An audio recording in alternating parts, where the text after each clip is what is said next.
Hello दोस्तों, कैसे हैं आप? उम्मीद करती हूँ आप सभी बहुत अच्छे होंगे। चलिए जानते हैं अपनी आज की कहानी के बारे में। सुषमा ने जैसे ही दरवाज़ा खोला, सामने प्रोफेसर अरुण को खड़ा देखकर चौंक गई। वह सुबह ही तो वह अम्बाला से लौटी थी, थकी हुई और अस्त व्यस्त।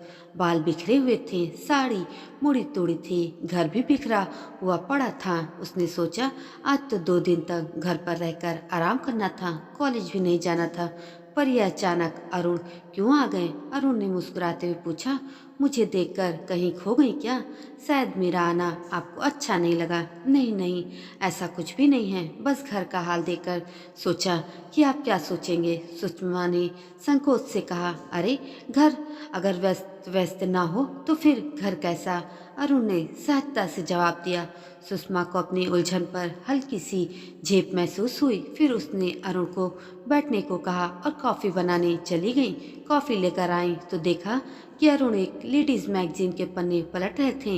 लीजिए कॉफ़ी पीजिए, उसने हल्की मुस्कान के साथ कहा। चुस्की लेते हुए अरुण ने अपनी बात शुरू की। सुषमा, आप अकेले रहते हुए बोर नहीं होती क्या?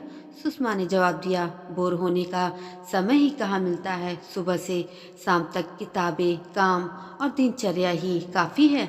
अरुण की नज़रें अब गंभीर हो गईं। उन्होंने पूछा, क्या आप किसी और को चाहने की इच्छा नहीं रखती?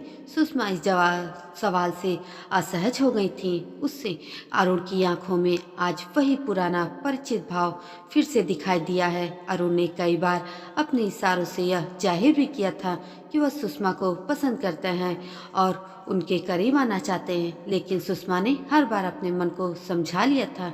समाज, परिवार और उम्र के बंधनों ने उसे हमेशा रोका। चाहने की उम्र नहीं होती है सुषमा, बस इच्छाएं दब जाती हैं, उन्हें जगाने भर की देर है। अरुण ने बात आगे बढ़ाई। सुषमा ने संयमित स्वर में कहा, अब इन बातों का क्या मतलब अरुण? जिंदगी तो बस यूं ही कट रही है। अरुण ने गहरी आवाज में कहा, आपसे शादी करने वाला बहुत ही खुशनसीब होगा।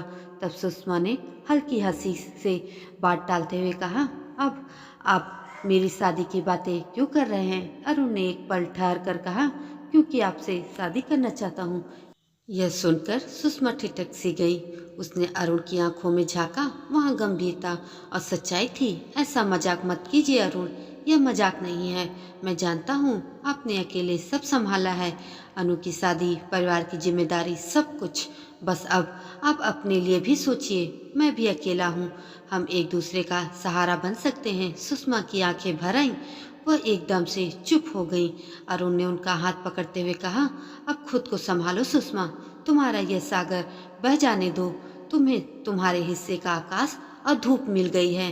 सुषमा ने अरुण के सीने से लगते हुए कहा, हाँ अरुण, अब यह सागर बह जाने दो।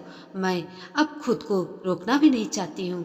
दोस्तों, अगर आपको यह कहानी पसंद आई हो तो कमेंट करके ज़रूर बताइएगा और ऐसी ही अच्छी अच्छी कहानियों के लिए मेरे चैनल को सब्सक्राइब भी ज़रूर कर दीजिएगा। धन्यवाद।